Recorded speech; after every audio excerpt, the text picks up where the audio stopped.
Facebook menggantikan algoritma bagi mereka yang menjual hazmat, APD, sanitizer, masker tidak bisa berjualan di FB Ads. Bahkan sesuatu yang dimakan, diminum, obat, dan lain sejenisnya tidak boleh jualan melalui platform Facebook. Hal itu wajar dan dimengerti, namun di sini harus diingat, FB adalah negara dengan 2 miliar populasi, lebih banyak dari negara Tiongkok. Tidak salah kalau FB punya aturan bernegara dalam tanda petik. Kebebasan demokrasi di FB hampir tidak ada. Rakyatnya tidak bisa mengganti pemimpin FB sesuka-suka negara demokrasi lainnya. FB adalah sistem politbiro kalau mereka ini disebut bernegara. Ownernya presiden seumur hidup. Bahkan negara bukan lawan tanding negara Facebook. Hanya ketika Facebook mau membuat sistem currency sendiri yaitu Calibra, mendadak dunia tersentak. Dilarang oleh negara termasuk World Bank dan IMF. Facebook memilih menunda dengan perasaan geram. 2 tahun mereka menyiapkan hal ini semua. Sebagai bagian dari kapitalis, maka Facebook memilih konsolidasi, sebuah langkah pintar. Kita semua tahu bahwa globalis itu punya cita-cita ingin menegakkan single currency system di dunia ini untuk melawan kesombongannya mata uang dolar atau mata uang lainnya yang ingin menjadi pengendali transaksi di dunia ini. Semua mata uang sebuah negara dianggap tidak amanah, masih ada inflasi karena mismatch antara uang beredar dengan hasil produksi. Algoritmanya tidak berbasis emas yang stabil, tapi emas juga jadi komoditi saat ini. Juga harganya emas tersebut bisa dimainkan. Banyaknya, rumitnya, saling silangnya perebutan kekuasaan militer di dunia antara negara satu dengan negara yang lain membuat globalis punya pandangan lain melihat dunia saat ini. Mereka ingin juga menyudahi negara-negara atau kerajaan-kerajaan ini yang mereka anggap sudah tidak genah mengelola dunia selama 2500 tahun terakhir ini. Globalis punya mimpi, satu currency, satu sistem. Dan untuk melakukan hal ini, akankah mereka melakukan penggiringan opini akan COVID-19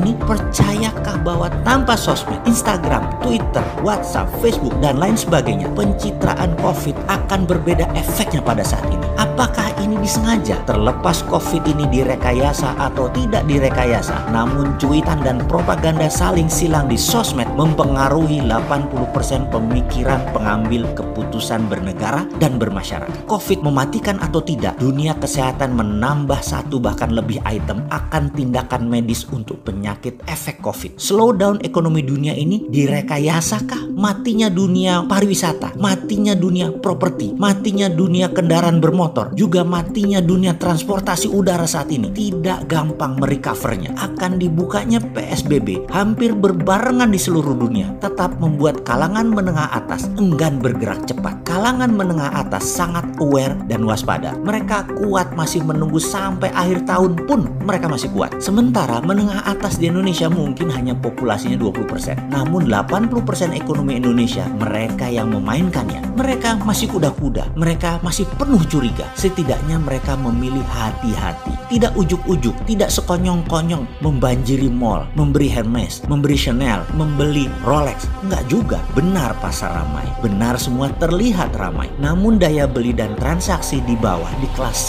dan D tidak terlalu signifikan. Tidak seketika dibuka PSBB mendadak orang beli telur langsung 10 kilo, beli ayam langsung 5 ekor, beli minyak goreng langsung 20 liter. Tetap saja satuan, tetap saja sebutuhnya. Ini yang harus diwaspadai. Dan kalau Bosman ditanya, adakah solusi untuk memecahkan masalah ini semua? Jawabannya, ya pasti ada lah, namanya juga Sontoloyo. Sontoloyo itu kan anti globalis, anti kapitalis, bukan sosialis. Dan semua platformnya mendukung piramida terbawah yang akan di scale up dengan menunggangi kapitalis dan menunggangi globalis. Itu solusinya. Mulainya dari mana? Dari melihat apa yang dilakukan oleh para globalis menggoyang dunia. Masih ingat pernyataan saya, di negara berkembang, tindakan teror adalah untuk mengganti kekuasaan. Di negara maju, tindakan teror itu adalah untuk mengganti kebijakan. Jadi, menjalankan reign of terror adalah bagian strategi perang yang saat ini globalis lakukan. Kejadian white supremacy rasisme yang didukung Presiden Amerika terhadap kulit berwarna menjadi gerakan nasional dan menjadi gerakan dunia. Hal ini akan menyulitkan Trump berperang dengan Cina. Dalam informasi saya sebelum ini, saya katakan kalau saya Xi Jinping, saya pasti sponsori kaki tangan saya atau saya akan bangun sleeping army kita yang di Amerika disiram dengan jutaan dolar agar gerakan itu terus menggoyang pemerintahan Trump dari dalam negeri. Jangan remehkan informasi sederhana ini, tapi percaya saya, Tiongkok sudah lakukan. Lalu modal besar ternyata di-drop juga oleh George Soros. George Soros hari ini bermain terang-terangan, bermain terbuka melawan Trump, dan dia mensponsori gerakan kulit berwarna untuk turun ke jalan. Ini seru. Kemudian Joe Biden mulai melakukan serangan propaganda kampanyenya melalui semua media mainstream kecuali Fox News, itu medianya Trump. Ini seru kan? Asli seru. Di tengah-tengah globalis bermain melawan Trump, Facebook merambah kemana-mana, bahkan masuk ke Indonesia. Sahabat, sudah mulai paham peta kekuatannya. Sekali lagi, Indonesia bagaimana strateginya? Bagaimana jurus Garuda menunggangi naganya? Bagaimana jurus Garuda menerkam elang? Bagaimana jurus Garuda mencengkram globalis? Kita tunggu tanggal mainnya.